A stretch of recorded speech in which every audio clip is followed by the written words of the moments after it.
Hello friends. आज हम लोग एक इम्पॉर्टेंट टॉपिक डिस्कस करेंगे जिसका नाम है इमोशनल वेलबींग या भावनात्मक कुशलता या खुशहाली।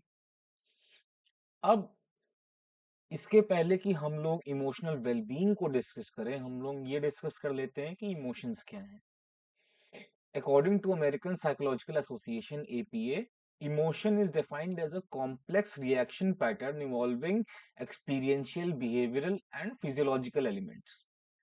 ठीक है, तो इमोशन जो है आपका एक रिएक्शन पैटर्न है। अब ये जो रिएक्शन पैटर्न है, क्योंकि हमारी जो 99.9% जो जीन्स हैं जो है वो कॉमन है, तो हमारा जो ये कॉम्प्लेक्स रिएक्शन पैटर्न है, जो ये इमोशंस हैं, वो यूनिवर्सल है। इस बात पे डिबेट हो सकती है कि कितने इमोशंस हैं, लेकिन इस बात पे कोई डिबेट नहीं है। फॉर एग्जाम्पल हमारे यहाँ कहा जाता है कि 9 रस हैं या 9 इमोशंस हैं। ऐसे ही जो है मॉडर्न साइकोलॉजी में कहा जाता है कि 5 इमोशंस हैं, 6 इमोशंस हैं, अलग अलग। आपको आप इंटरनेट पे चाहें तो इमोशन व्हील देख पाए कि कैसे ये जो बेसिक इमोशंस हैं ये आपस में इंटरेक्ट करते हैं और सेकेंडरी इमोशंस निकालते हैं। वो इमोशन व्हील आपको मिल जाएगी ऑनलाइन। तो इमोशंस एक कॉम्प्लेक्स रिएक्शन पैटर्न है, ये यूनिवर्सल है जो है, ये हमारे पूरे ह्यूमन जो डायस्पोरा है जो है, हमारा जो ह्यूमन पूरा एलिमेंट है जो है, उसमें ये कॉमन है जो है। फिर इसमें एक्सपीरियंशियल और बिहेवियरल और फिजियोलॉजिकल एलिमेंट्स होते हैं। अब दो थ्योरीज हैं इमोशन को लेकर के, एक जेम्स लैंग थ्योरी है, एक कैनन बार्ड थ्योरी है जो है। तो एक थ्योरी ये कहती है कि पहले आपको जो फिजिकल सेंसेशन है या जो आपका फिजिकल मूवमेंट है जो है वो पहले होता है और इमोशंस बाद में ट्रिगर होते हैं। एक एग्जांपल से इसको समझते हैं कि जो इमोशंस होते हैं, आपको जो इमोशंस फील होते हैं आपको, वो इमोशंस दरअसल आपको बाद में महसूस होते हैं, पहले बॉडीली रिएक्शन होता है। और दूसरी थ्योरी ये कहती है कि पहले आपको इमोशन महसूस होता है, फिर आपकी बॉडी रिस्पॉन्ड करती है। ठीक है, फॉर एग्जाम्पल कि आपने सांप को देखा, तो कुछ लोग कहेंगे कि आपको पहले फियर जो है वो महसूस हो रहा है और वो जो फिजियोलॉजिकल पैटर्न है जो है वो इनफोल्ड कर रहा है या मैनिफेस्ट कर रहा है। और कुछ लोग कहेंगे कि पहले आपका जो फिजियोलॉजिकल जो रिस्पॉन्स है वो ट्रिगर होता है, वो इमोशन ट्रिगर करता है। ठीक है, तो ये दोनों तरफ से इसको बात को देखी जा सकती है जो है। ठीक है, विलियम जेम्स की थ्योरी है और इसमें कैनन बार्ड की थ्योरी है। ये दो थ्योरीज इमोशंस को लेकर के हैं। अब emotions are how individuals deal with matter और situations they find personally significant. तो ये जो इमोशनल रिस्पॉन्स है, ये जो आपका बिहेवियरल पैटर्न है, जो आपका एक्सपीरियंशियल पैटर्न है, और जो इसमें फिजियोलॉजिकल एलिमेंट्स इन्वॉल्व हैं जो है, वो डिफाइन करती हैं कि आप कैसे उन मैटर्स से डील करेंगे जो आपकी लाइफ में सिग्निफिकेंट हैं। अब दो प्रकार के इमोशंस होते हैं, एक होते हैं पॉजिटिव इमोशंस और दूसरे होते हैं negative emotions. Positive emotions are those that we typically find pleasurable to experience. Positive emotions वो होते हैं जिन्हें एक्सपीरियंस करना हमारे लिए प्लेजरेबल होता है। ठीक है, और negative emotions on the other hand वो होते हैं जो हमें एक्सपीरियंस करना अनप्लेजरेबल होता है।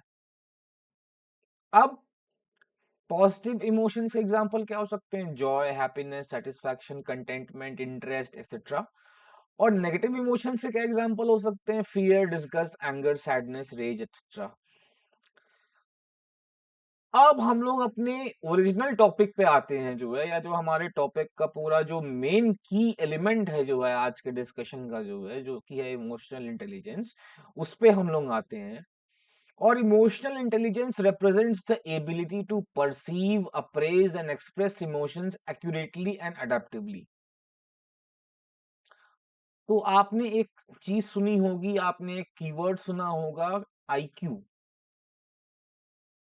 तो डैनियल गोलमैन जो है इसके इमोशनल इंटेलिजेंस को आम जनमानस में पहुंचाने में जो है बहुत उनका योगदान है। तो उनकी एक किताब है emotional intelligence and why it might matter then more than IQ. ठीक है, तो वो आप किताब चाहें तो देख सकते हैं। तो इमोशनल इंटेलिजेंस है क्या? इमोशनल इंटेलिजेंस अपनी एबिलिटी है आपकी to perceive, appraise and express emotions accurately and adaptively. अपने इमोशंस को परसीव कर पाना कि आप कौन सा इमोशन महसूस कर रहे हैं, उसे अप्रेज कर पाना। अप्रेज आप लोग याद कर सकते हैं, अप्रेजल थ्योरी हम लोगों ने डिस्कस की थी, स्ट्रेस की। अप्रेजल का मतलब होता है सब्जेक्टिव इवैल्यूएशन या कॉग्निटिव एप्रिसिएशन या कॉग्निटिव इवैल्यूएशन आप कैसे करते हैं, सब्जेक्टिव परसेप्शन आपका क्या रहता है किसी इमोशन को लेकर के, दैट इज अप्रेजल। एंड वो जो इमोशन है उसे आप प्रॉपरली एक्सप्रेस कर पा रहे हैं और उसे गोल डायरेक्टेड बिहेवियर के लिए यूज कर पा रहे हैं, ये इमोशनल इंटेलिजेंस है। The ability to understand emotions and emotional knowledge, the ability to access and or to generate feelings when they facilitate cognitive activities and adaptive action, and ability to regulate emotions in oneself and the other। ठीक है, कि आप अपने आप में emotions perceive कर पाए और सामने वाले के अंदर जो इमोशंस हैं वो परसीव कर पाए। Just to share an anecdote, बहुत सारी मॉडर्न रिसर्च ये दिखाती है कि ये जो इमोशनल सर्किट्स हैं जो है, अगर ये ना फायर करें तो आदमी साइकोपैथ हो सकता है। साइकोपैथ्स में ये देखा गया है कि उनकी जो इमोशनल परसेप्शन होती है अपने अंदर, वो इमोशंस को एक्ट फेक कर लेते हैं, लेकिन वो उन इमोशंस को फील नहीं कर पाते। तो इमोशंस का ये इतना इंपॉर्टेंट रोल है। डैनियल गोलमैन अब कहते हैं कि ये जो इमोशनल इंटेलिजेंस का पूरा जो कॉन्सेप्ट है जो है, इसके 4 डोमेन है जो है। और पहला डोमेन है इसका सेल्फ अवेयरनेस, दूसरा है सेल्फ मैनेजमेंट, तीसरा है सेल्फ अवेयरनेस और चौथा है रिलेशनशिप मैनेजमेंट। ठीक है, अब ये अगर आप सामने स्क्रीन देख पा रहे होंगे तो आप ये देख पा रहे हैं कि यहाँ पे डैनियल गोलमैन का इमोशनल इंटेलिजेंस का क्वाड्रेंट एक करके दिया हुआ है। अब ये क्या डिस्कस कर रहा है, ठीक है, ये सेल्फ और अदर्स में कैसे आपके इमोशंस प्ले आउट करते हैं जो है, आपके अंदर कैसे इमोशंस प्ले आउट करते हैं, और आप किसी ऑर्गेनाइजेशन में या टीम में या जो आपके दूसरे लोगों के साथ इंटरेक्शन होते हैं उसमें आपके इमोशंस कैसे एक्ट आउट करते हैं, उनको ये दिखा रहा है। डिपेंडिंग ऑन द 4 कंपोनेंट्स जो हम लोगों ने पहले डिस्कस किए। ठीक है, तो आप रिकॉग्नाइज कर पाए सामने वाले के इमोशंस को और अपने इमोशंस को, और आप उनके बारे में अवेयर हो कि उन्हें कैसे गोल ओरिएंटेड बिहेवियर के लिए यूज करना है। सेल्फ अवेयरनेस से क्या तात्पर्य है हमारा? सेल्फ अवेयरनेस से हमारा तात्पर्य इमोशनल सेल्फ अवेयरनेस, आपके जो इमोशनल स्टेट आप महसूस कर रहे हैं उसके बारे में अवेयरनेस। एक्यूरेट सेल्फ असेसमेंट, ये आपको कंफ्यूजन ना हो कि आप कौन सा इमोशन महसूस कर रहे हैं, और आप अपने अंदर एक सेल्फ कॉन्फिडेंस महसूस करना, ये सेल्फ अवेयरनेस का हिस्सा है। सोशल अवेयरनेस का हिस्सा ये है कि एम्पैथी, आप दूसरे का दर्द, दूसरे की परेशानी को आप समझ पाए। ऑर्गेनाइजेशनल अवेयरनेस और सर्विस। फिर सेल्फ मैनेजमेंट में क्या आता है? Emotional self control, transparency, adaptability, achievement, initiative, optimism. और फाइनली रिलेशनशिप मैनेजमेंट में आता है influence, how do you influence people, how do you inspire leadership into developing others, how you act as a change catalyst, how you build bonds, how you how you manage the conflict in daily life between people, between yourself, and finally आप team work और collaboration कैसे कर रहे हैं। तो ये 4 individual components हैं और उनके अलग अलग घटकों को समझाया गया है डैनियल गोलमैन के इमोशनल इंटेलिजेंस क्वाड्रेंट के थ्रू। अब सेल्फ अवेयरनेस क्या है? Being aware of both our mood and thoughts about our mood. Thoughts यानी विचार और इमोशंस यानी भावनाएं, ये दोनों मेंटल स्टेट है। तो सेल्फ अवेयरनेस जो है वो ये होता है कि आप अपने मूड के बारे में और आपके अपने मूड के बारे में कि क्यों आप वो इमोशन महसूस कर रहे हैं, उससे रिलेटेड जो थॉट है उसको आप समझ पाए, ये है self awareness. Self management can be defined as the ability to manage one's actions, thoughts, and feelings in a flexible way to get desired results. The goal is for self is for a self-regulating individual to be able to take his or her emotional responses as cues for both action and coping effectively in relationship। जो हम लोग बात कर रहे थे कि आप अपने इमोशंस को गोल डायरेक्टेड बिहेवियर के लिए यूज कर पाए, that is self management. Social awareness क्या होती है? सोशल अवेयरनेस का मतलब होता है कि आप is the ability to accurately notice the emotions of the others and read situations appropriately. This is about sensing what other people are thinking and feeling to be able to take their perspective using your capacity of empathy. अब empathy का जो basis है वो mirror neurons है, या जिसको Gandhi neurons भी कहा कहते हैं, VS Ramachandran.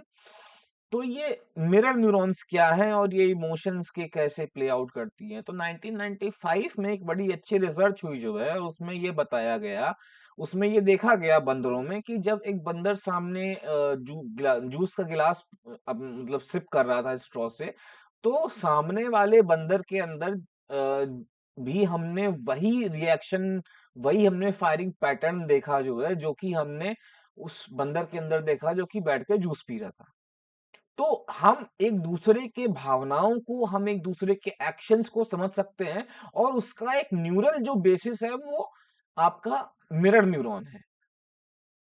Now this mirror neuron systems allow us to read situations appropriately, कि सामने वाला के फेस एक्सप्रेशंस को देख करके आपको एक मोटा मोटा आइडिया हो जाता है कि वो किस इमोशनल स्टेट में है। फाइनल जो कंपोनेंट है वो ये है आपका रिलेशनशिप मैनेजमेंट का। ability to take one's emotions, the emotions of other, and the context to manage social interaction successfully. This quadrant pulls together the three dimension and creates the final product relationship management। ठीक है। अब ये 4 branch model of emotional intelligence है जो है, जिसमें कि हमने एबिलिटीज को डिस्कस किया है अलग अलग उन क्वाड्रेंट्स को देखते हुए, जो है इन क्वाड्रेंट्स को ध्यान में रखते हुए। तो इमोशनल परसेप्शन और expression, ability to identify emotion in one physical and psychological states, आप अपने अंदर कौन से इमोशन को आप महसूस कर रहे हैं उसे आप बेहतर समझ पाए, सामने वाला कौन सा इमोशन को महसूस कर रहा है आप उसे समझ पाए। इसके बाद फिर आप ये समझ पाए कि आप किसी जैसे गुस्सा है, तो गुस्सा कई बार डिमांड करता है कि कोई आप दोनों में से, जो 2 पार्टीज इन्वॉल्व्ड हैं या 3 पार्टीज इन्वॉल्व्ड हैं, उसमें से कोई एक शांत हो जाए ताकि बात आगे ना बढ़े। तो ability to express emotions accurately and express needs related to them, हर इमोशन के साथ एक नीड जुड़ी हुई है। तो नीड्स को बेहतर तरीके से समझ पाना, फिर आप ऑनेस्ट और डिसऑनेस्ट फीलिंग्स के बीच में आप जो फर्क है उन्हें उसे आप समझ पाए। इस प्रकार से कुछ ये बाकी एबिलिटीज दी हुई हैं जो है, तो इनको समझ पाना, इन एबिलिटीज को यूटिलाइज कर पाना प्रॉब्लम सॉल्विंग के लिए, मेमोरी के लिए, कॉग्निटिव फंक्शंस के लिए, यही होता है आपका 4 branch model of emotional intelligence. आप लोग इसे देख सकते हैं। ठीक है। Emotional facilitation of thought using emotional intelligence, आप कैसे अपने इमोशंस को यूज कर सकते हैं अपने थॉट को गवर्न करने के लिए। जैसे कि पोएट्री में होता है या किसी भी प्रकार की लेखनी में होता है कि आप अपने जज्बात को इस्तेमाल कर रहे हैं फॉर रैशनल थिंकिंग, क्योंकि अगर आप रैशनल थिंकिंग नहीं कर रहे हैं तो आप पोएट्री के ग्रामर को या नॉवेल के ग्रामर को आप बेहतर तरीके से समझ नहीं पाएंगे और उसे यूटिलाइज नहीं कर पाएंगे। तो हालांकि बात तो आपको जज्बातों से कहनी है, लेकिन उसके लिए जो माध्यम बनेगा या जो जिस चीज से वो बेटर तरीके से मैनिफेस्ट हो पाएगा, वो आपकी थिंकिंग है। तो आप अपने इमोशंस को प्रॉब्लम सॉल्विंग और क्रिएटिविटी के लिए यूज कर पाए, अलग अलग पॉइंट्स ऑफ व्यू को अप्रिशिएट करने के लिए यूज कर पाए, जजमेंट और मेमोरी को फैसिलिटेट करने के लिए यूज कर पाए, और अपनी थिंकिंग के बेसिस पे किस इमोशन को प्रायोरिटाइज करना है, किस फीलिंग को प्रायोरिटाइज करना है, ये समझ पाए। ये होता है इमोशनल फैसिलिटेशन ऑफ थॉट। इसके बाद आता है आपका इमोशनल अंडरस्टैंडिंग। इमोशनल अंडरस्टैंडिंग क्या होती है? Ability to understand relationships and various emotions. ability to perceive the causes and consequences of emotions, ability to understand complex feelings, emotional blends, and contradictory states, और finally ability to understand transition between emotions. अपने भावनाओं के बारे में आपकी एक बेहतर समझ की, जैसे हमने अभी एक इमोशनल व्हील की बात की जो है, तो कभी कभार दो इमोशंस मिल करके, दो बेसिक इमोशंस मिल करके एक हायर इमोशन एक डेवलप करते हैं जो है, तो उसे इमोशनल ब्लेंड कहा गया है। या फिर दो विपरीत अवस्थाएं, दो विपरीत भावनात्मक अवस्थाएं, जैसे कि खुशी और दुख एक साथ साथ, या खुशी और परेशानी एक साथ साथ, इन कॉन्ट्रडिक्टरी स्टेट्स को आप समझ पाए, इनके बीच में क्या रिलेशन है, इनका कॉज क्या है, ये आपके अंदर मैनिफेस्ट क्यों कर रही हैं, इन बातों की समझ को कहा गया है इमोशनल अंडरस्टैंडिंग। आखिरी जो कंपोनेंट है आपका वो है इमोशनल मैनेजमेंट। इमोशनल मैनेजमेंट क्या है? Ability to open to feelings both pleasant and unpleasant.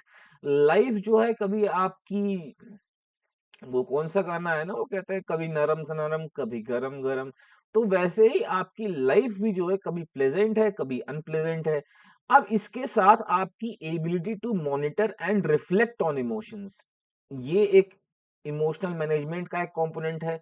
अपने अंदर और दूसरों के अंदर इमोशंस आप कैसे मैनेज कर सकते हैं, और कैसे आप एक इमोशनल स्टेट्स को यूज कर सकते हैं, उसके साथ एंगेज हो सकते हैं, उसको कैसे प्रोलॉन्ग कर सकते हैं, उसको कैसे बढ़ा सकते हैं। इसमें मेडिटेशन वगैरह जो है बड़ी हेल्प करती हैं। मेडिटेशन वगैरह से ये पाया गया है कि सेरोटोनिन आपके ब्रेन में रिलीज होता है, और वो सेरोटोनिन आपको जो ब्लिसफुलनेस या हैप्पीनेस विदाउट एन ऑब्जेक्ट वाली जो फीलिंग होती है, उसको प्रोलॉन्ग करने में बड़ा हेल्प करता है, और आपको किसी इमोशनल स्टेट से डिटैच करने में भी हेल्प करता है। अब इमोशंस का फंक्शन क्या है? इमोशन का फंक्शन है कि आप पहले तो इसके इंट्रापर्सनल फंक्शन है, मतलब आपके स्वतः के अंदर कुछ फंक्शंस हैं, उसकी क्रियाएं हैं जो है, वो इंट्रापर्सनल फंक्शंस हैं, which refers to the emotions that emo to the role that emotions play with in each of us individually. फिर होता है इंटरपर्सनल, मतलब दो लोगों के बीच में। फिर आता है आपका सोशल कल्चरल। ये जो इमोशंस हैं, इनका जो एक्सप्रेशन है जो है, ये पूरी मानव समाज में ये कॉमन है, क्योंकि हमारी जो मदर है वो कॉमन है, हमारा जो एवोल्यूशनरी एंसेस्टर है जो है, वो अफ्रीका से के डीप अफ्रीका से निकले हुए जो एक लेडी निकली जो है वहां से, तो उनसे हमारा जीन या लीनिएज जो है वो ट्रेस की जाती है जो है। तो क्योंकि हमारे जो यूनिवर्सल, जो हमारे इमोशंस हैं वो यूनिवर्सल हैं, इसलिए ये एक बाइंडिंग फैक्टर के तौर पे प्ले करते हैं, सोशल और कल्चरल एक जॉइनिंग फैक्टर या एक कंबाइनिंग फैक्टर या एक एडहेसिव की तरीके से काम करते हैं ये हमारे emotions. Emotions help coordinate interpersonal relationships, and emotions play an important role in the cultural functioning of keeping human societies together. Emotions help us act out with minimal conscious awareness. अब आप डैनियल कानेमैन है एक, वो अगर आप उनकी किताब पढ़ेंगे, डैनियल कानेमैन की किताब है slow thinking and fast thinking, अगर आप उसे पढ़ेंगे तो उसमें उन्होंने दो टाइप के सिस्टम्स थिंकिंग की बात की है, कि हमारे अंदर दो सिस्टम्स हैं, एक फास्ट सिस्टम है और एक स्लो सिस्टम है।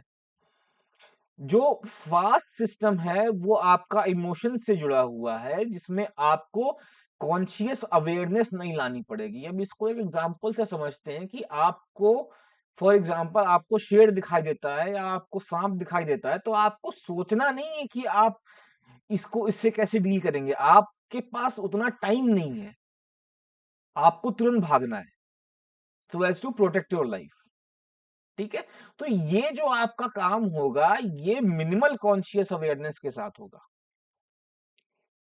तो जो इमोशंस हैं वो हमें तुरंत एक्शन लेने के लिए या इमीडिएट एक्शन लेने के लिए फैसिलिटेट करते हैं। Emotions influence thoughts. इमोशन जो है आपको, जैसे राइटिंग हो गया या जो आर्ट एंड क्राफ्ट वाले लोग होंगे, वो इस बात को और बेहतर तरीके से अप्रिशिएट कर पाएंगे कि आपके जो इमोशंस हैं वो आपके थॉट पैटर्न्स को इन्फ्लुएंस करते हैं। थॉट्स, मतलब आप अगर किसी एपिसोड को याद करते हैं जो आपके लिए हैप्पी होता है जो है, तो वो थॉट आपके लिए कई बार नॉस्टैल्जिया के थ्रू हैप्पीनेस वाला इमोशन रिक्रिएट कर सकता है, हैप्पीनेस वाला मेंटल स्टेट रिक्रिएट कर सकता है। तो ये इमोशंस का फंक्शन है। कुछ फंक्शंस और देख लेते हैं। Emotional expression facilitate specific behaviours in perceivers. जो आपके इमोशनल एक्सप्रेशन है जो है वो बिहेवियर एक, क्योंकि हमने देखा है कि इमोशन जो है वो आपके बिहेवियर को ट्रिगर करते हैं। तो जो इमोशनल एक्सप्रेशन है जैसे सामने वाले के अंदर, या जैसे आपको याद होगा बचपन में कि आज मम्मी, आप स्कूल से वापस आते हो और मम्मी का चेहरा थोड़ा गुस्सा लगता है, आज बच के रहना है, मम्मी गुस्सा है। तो सामने वाले के फेशियल क्यूज को, बॉडीली क्यूज को देखकर, समझकर, उससे एम्पथाइज करके आप अपने बिहेवियर को गाइड कर सकते हो। Emotional expression signal the nature of interpersonal relationship. In research, married couples visited a laboratory after having not seen each other for 24 hours and then engaged in intimate conversations about daily events or issues of conflict. Discreet expression of contempt, especially by the men, and disgust, especially by women, predicted later material dissatisfaction and even divorce. तो आप के emotions कैसे play out करते हैं, कैसे act out करते हैं किसी रिलेशनशिप में, वो उस रिलेशनशिप की लॉन्जेविटी, उस रिलेशनशिप की हेल्थ डिसाइड करता है। और उसका एक एग्जांपल दिया गया है कि दो कपल्स को रिसर्च लेबोरेटरी में 24 घंटे के न देखने के बाद बुलाया गया और फिर उनको एक दूसरे को देखने को दिया गया। जो एक्सप्रेशन वो लोग प्ले आउट कर रहे थे, जो एक्सप्रेशन उनके चेहरे पे आ रहे थे, दैट डिसाइडेड कि ये लोग साथ में कितना खुश रहेंगे, इनका डिवोर्स कब होगा, नहीं होगा। तो ये रिसर्च है, ठीक है। Emotional expression provides incentive for desired social behaviour. किसी के अंदर आप इमोशन को परसीव करते हैं, उसके हिसाब से आप इमोशन को सोसाइटी में एक्ट आउट करते हैं। तो जो आपके इमोशंस हैं वो आपके सोशल बिहेवियर को भी गवर्न करते हैं। अब emotion focused coping strategy. Emotion based coping style involves management of stress through emotions, frequently by avoiding the issue.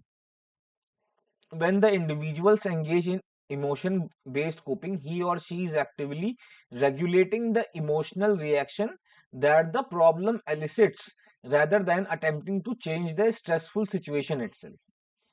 आप इमोशनल, जब आप किसी इमोशन को यूज कर रहे होते हैं for as a coping strategy, तो आप कोशिश करते हैं कि आप एक इमोशनल स्टेट से दूसरे इमोशनल स्टेट में स्विच कर जाएं और उस इमोशन को महसूस करना ही बंद कर दें, ठीक है। Strategies can also include distraction. अपने आप को किसी, जो आपको इमोशन महसूस हो रहा है उससे अपने आप को डिस्ट्रैक्ट करके, या अपनी भावनाएं दबा करके जो है, या अपने इमोशन को फुली एक्सप्रेस न होने दे करके आप उन्हें कुछ टाइम के लिए अवॉइड कर सकते हैं। हालांकि this is not very good coping method, क्योंकि देखिए प्रेशर कुकर की तरीके से होता है, आप जितना दबाएंगे या जितना प्रेशर अप्लाई करेंगे वो उतनी ही तेजी से वो ब्लास्ट होगा, ठीक है।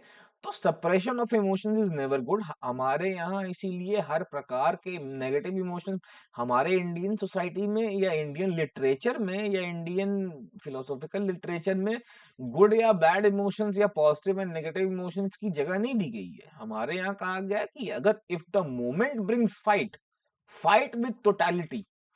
अगर मोमेंट लड़ाई लेके आ रहा है तो आप भी वो पूरा रुद्र या रौद्र रूप लेके, या वो इमोशन एक्सरसाइज करके लड़िए। गीता में यही कहा गया है कि अगर the moment brought fight and the fight was for justice, the fight was for social order, तो if the moment brings fight, lord says fight, ठीक है। वो अर्जुन को यही कहते हैं कि तुम्हारा ये धर्म है लड़ना, तुम लड़ो। तो रेज को भी नेगेटिवली नहीं कहा गया है, ये भी एक एक्सप्रेशन है, ह्यूमन एक्सप्रेशन है, जो कि भगवान ने बनाया है। भगवान ने जिस भी चीज को बनाया है उसमें से कोई भी चीज बेकार नहीं है। आप कहेंगे कि आप भाई मच्छरों का क्या यूज होता है, भाई मच्छर ये सिग्नल करते हैं कि भाई आप जहां रह रहे हो वहां गंदगी बहुत है, साफ करो उसको। तो भगवान ने जिस भी चीज को बनाया है, जितनी भी चीजें नेचुरल हैं जो है, उनका अपना पर्पस है, उनका अपना एक यूज है, उसको जिसको वो सर्व करती है, ठीक है। तो emotion based coping does not refer to dealing with stress by using emotional control, instead it refers to coping skills that addresses emotional reactions that are less cognitive in nature, including sleeping, wishful thinking, worrying and ignoring the problem. Finally, emotion-focused coping increases sense of pleasure, positivity, and contentment, and promotes the ability to focus on that which can be changed. आप situation को change कर सकते हैं, situation को नहीं change कर सकते हैं. आपका अपना जो रिस्पॉन्स कैसे आप कर रहे हैं, आप रिस्पॉन्ड कैसे कर रहे हैं, आपका सब्जेक्टिव परसेप्शन कैसा है, आपका अप्रेजल कैसा है किसी इमोशन को लेकर के, उसको आप टैकल कर सकते हैं. तो इमोशन फोकस्ड कोपिंग उस चीज पे फोकस करती है. और जैसे कि हम लोगों ने पोएट्री वगैरह का देखा जो है कि आपको उस जज्बात को तो महसूस करना है, लेकिन भावना को या जो आपके थॉट्स हैं किसी फीलिंग को लेकर के, उनको भी कंट्रोल में रखना है, उनको भी अपने फ्रेमवर्क में रखना है, so that you can use that emotion for a goal directed behaviour. ठीक है. फिर इसके बाद फाइनली आपका emotion focused coping strategies aim to reduce and manage the intensity of negative and distressing emotions that is stressful situation has caused rather than solving the problematic situation itself. आप situation को पलट दे रहे हैं. Situation को पलट देने का मतलब आप सिचुएशन पे आप रिस्पॉन्ड कैसे कर रहे हैं, आप उसको पलट करके आप अपने रिस्पॉन्स को चेंज कर रहे हैं. और by changing how you respond to a particular situation, you are changing the problematic situation itself. ठीक है. So this concludes our topic emotional intelligence, emotional well-being. ठीक है कि इमोशंस कैसे हमारी वेलबींग से जुड़े हुए हैं, इमोशनल इंटेलिजेंस क्या है, अपने आप के अंदर इमोशंस को परसीव कर पाना, सामने वाले के अंदर को इमोशंस को परसीव कर पाना और उनको अपने गोल डायरेक्टेड बिहेवियर के लिए यूज कर पाना. फिर हमने देखा कैसे इमोशन फोकस्ड कोपिंग जो है, जिसको हम लोगों ने पिछले लेक्चर में भी हम लोगों ने डिस्कस किया था, तो इमोशन फोकस्ड कोपिंग कैसे आप में आप कैसे अपने इमोशनल रिस्पॉन्स को चेंज करके आप प्रॉब्लमैटिक सिचुएशन को चेंज कर सकते हैं. तो ये कुछ छोटी-छोटी बातें थी जो हमने डिस्कस की. आई होप आपको ये लेक्चर पसंद आया हो. Thank you.